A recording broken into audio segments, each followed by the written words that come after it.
Hello and welcome back to Cars of Glasgow, and today you join me with the 2022 Lexus ES 300h F-Sport.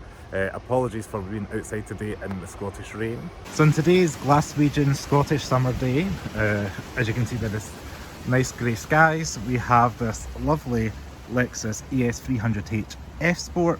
This particular one is in Sonic Platinum metallic paint, which is about a £920 option.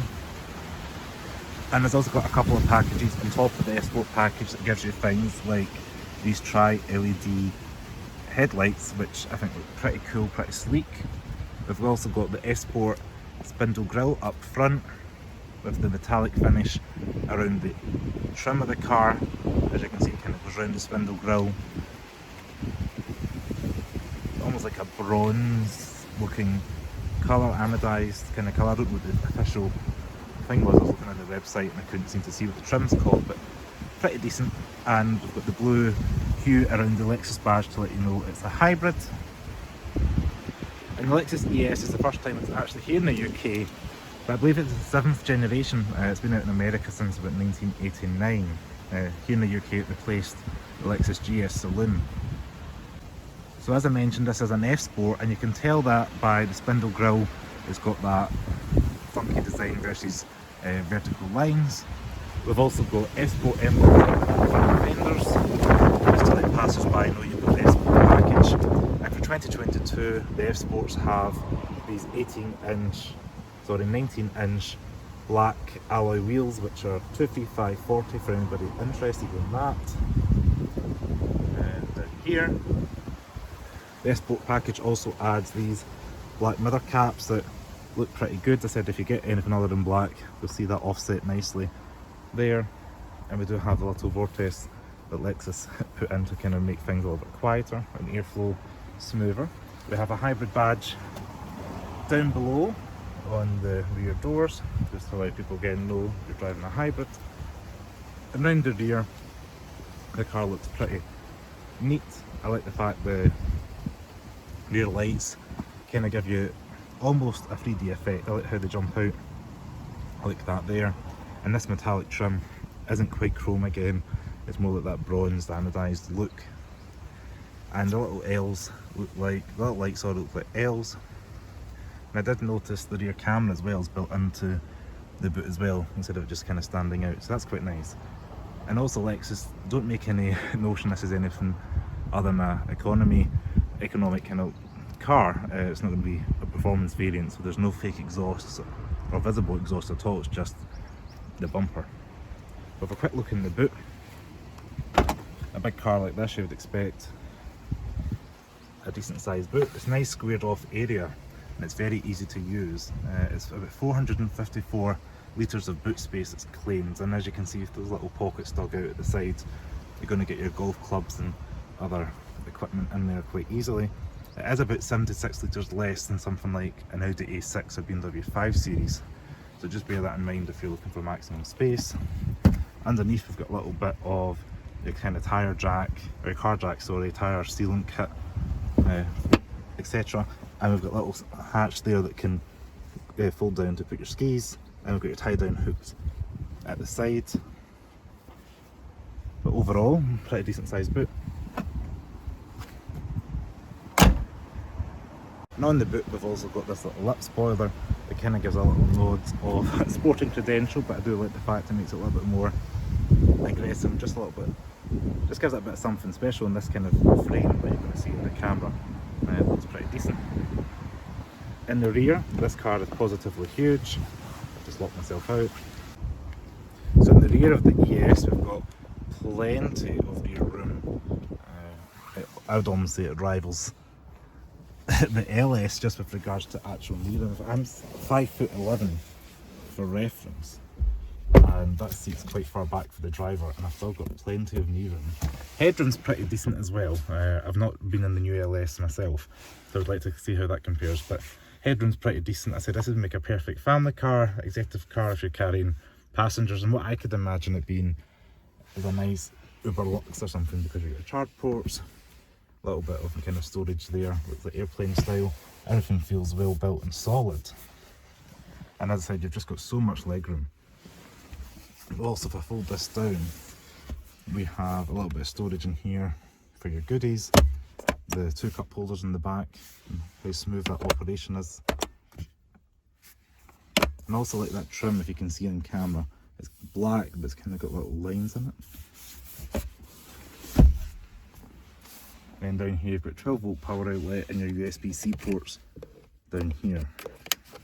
If I jump into the middle, this is where it gets uncomfortable for somebody of my height. And kind of sitting there straddling, and yeah, I'm hitting the ceiling. So anybody in the middle is maybe a child or somebody smaller than 5'11". You do get a good view of the cabin in front. And the rear door cards are made of the same high quality materials you get in the front. It's got that kind of nice rubberized plastic up top. This is all the leather, so if this was coloured, like seats, like a red or a cream or a white, this would all be coloured as well to break up the door panel. I do like the kind of LC inspired door handles, and again a little window switch and a little bit of storage down there for bottles of juice, etc. So go ahead and jump in the front of the car. We do have keyless entry and keyless entry and exit and keyless start. It is worth mentioning we do have the F Sport seats, so we have got the F Sport into the headrests. They are slightly bolstered and they are 8-way electrically adjustable.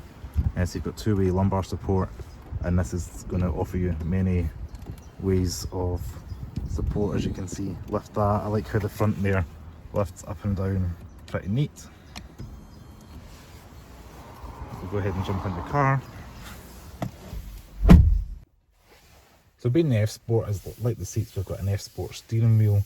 It's got kind of perforated leather around the sides, 10 and 2, and it's something I quite like. I haven't had much access to F Sport Lexus products, so this is kind of the first ones to feel the chunky steering wheel. It does feel quite nice. If you treat F Sport like you would a BMW M Sport, Audi S line, Mercedes-Benz AMG line, it's more like the trim pieces, suspension, body kit, etc. It's not an out and out F model like an ISF or an RCF. There's no V underneath. Here we've got the 12.3 inch touchscreen that does come with the Sport package. I think it's about 8 inch for the standard one. You can use this little touchpad here that wasn't the best infotainment system control wise. However, they brought this screen about 100mm forward, so it means you can touch like so. And it's pretty easy to use.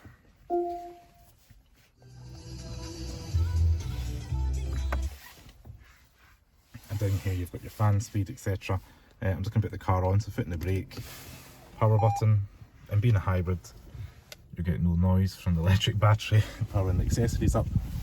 I do like the fact that we have this little button, if you can see that on camera, it goes up and down like a digital clock, maybe at a train station. It reminds me of air vents and all that. Manual buttons for the controls, which a lot of people seem to like. Lexus have kept that. Down here everything is auto, which I quite like as well.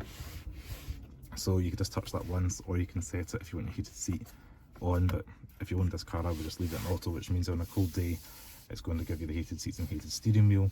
You can get cooled seats which would go there, and I do believe also on the Takumi trim you can get a rear blind. Down below we have a CD player, which is nice to see in 2022. I know some people will buy a Lexus because it's got a CD player. And down here we've got a cup holder, and we've got your aux cable input and 2 USB ports, which is nice. We've got your CVT gearbox, which is controlled through this gear selector there, which is nice, big and chunky, and easy to use. Put it in reverse, the camera pops up. EV mode, auto hold. This little gizmo here I think is very clever. So you've got a big storage there, you could carry your gym water bottle, etc. Push that down, and maybe a small cup of coffee or a can of juice can go in there.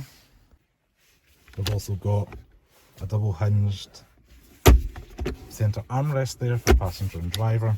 As you can see, your wireless charging port would go there, and to set your phone, and then down below is all lined with the fuzzy stuff to put other knickknacks. Wouldn't be a Cars of Glasgow video without a glove box review. So as you can see, it looks pretty flush. Just push this little button here. Softly damped. It isn't lined with the fuzzy stuff, so it is lined with the scratchy plastic. but the outside of it is covered in like a nice soft vinyl, and the dash as well is nice and squidgy and very well built, and that's the overall quality feel you get in this Lexus. Is it does feel very well built, nice materials used, and as an owner of a Lexus I can testify that they are pretty reliable. And I've got an older one in my garage, 2004, with 140,000 miles, and that is lasting pretty well, holding up. There's no squeaks or rattles on that, so Lexus build quality, there's something to be said for that. In front of the driver here, we've got your instrument display. It is LFA inspired, as Lexus will tell you. It does have a physical bezel that moves, that I quite like. How many cars have that? And it just tells you things like you're getting your MPG, so we're getting 45.2, and down here's your energy monitor, tells you your battery, etc. And then on the right hand side of the car, or right hand side, sorry, the steering wheels, your things like your radar, cruise control, and your lane departure warning. We do have little paddles here, which I think if you lived in America and had the ES350 might be of use, but on a CVT hybrids, I would just leave it and drive and let the car do its own thing. We've also got a little bit of storage here for like your coins, or maybe a card for the M6 toll, something like that would be handy. And then there's your fuel filler release, boot release, and then bonnet release. And I may as well mention while we're on the door, this particular one's fitted with your memory seats. So you would just set it and hold those two buttons in, or equally set and two to set wherever your car's going to be. I just want to say thanks very much for watching this video on the 2022 Lexus ES 300h S Sport. A special thanks to Lexus Glasgow for allowing me to film their car. If you've got any questions about the car, please comment below. And also check me out on Facebook, Twitter and Instagram at Cars of Glasgow. I'll leave all that information in the description. And as always, stay safe and don't forget to subscribe. Ciao.